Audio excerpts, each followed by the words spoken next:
Hey everybody, and welcome to our last Kids at the Library program for the month of June.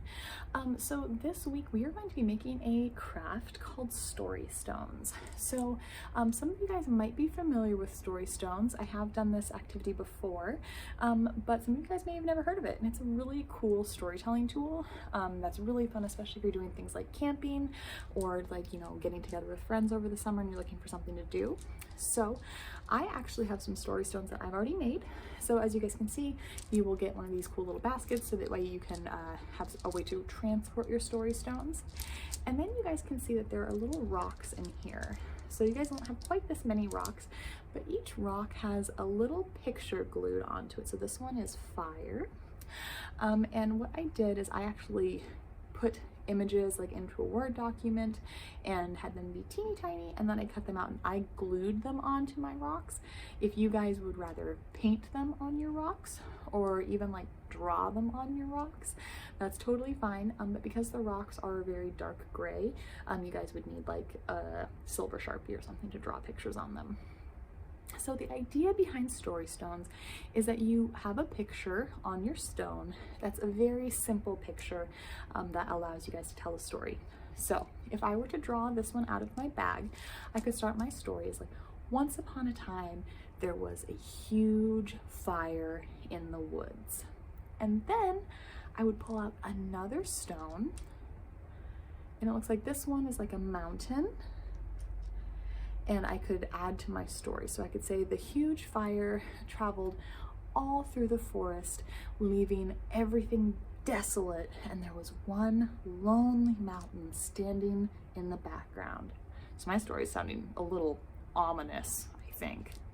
So if I were to draw one more out, there's a house. And so this one, I wouldn't necessarily need to say that there's a house in my story, but maybe I'm thinking about the idea of home instead. So maybe this is where I introduce like my protagonist, my hero of my story.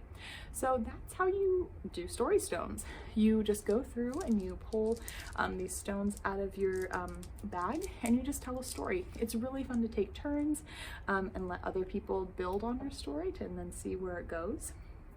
And again, making these guys are really easy.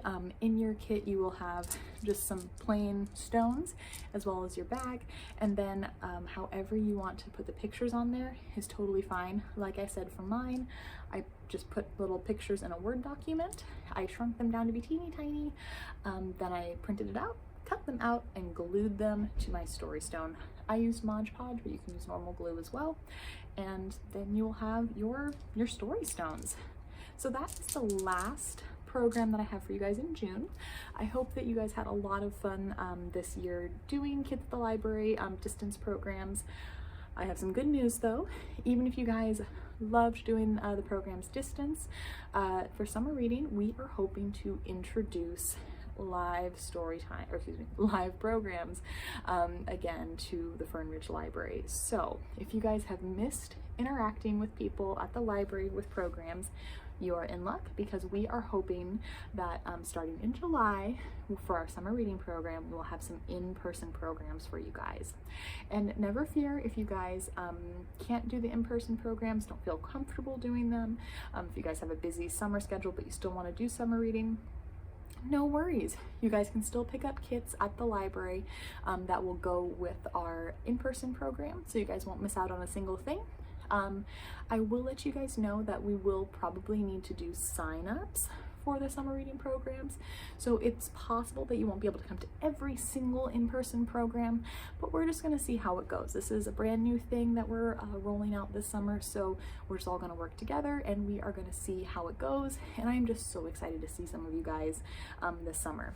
So starting July 12th, you guys can sign up for summer reading. You don't need to sign up for summer reading to come to the programs.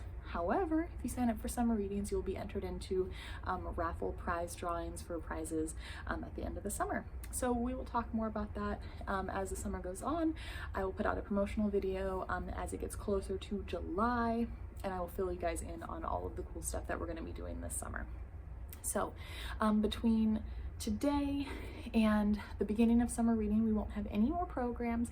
I need a little time to get everything put together so that I can make summer as magical for you guys as possible. So I will see you guys hopefully in July for our summer reading program. Thank you again so much for joining me this year, and I will see you guys soon. Take care.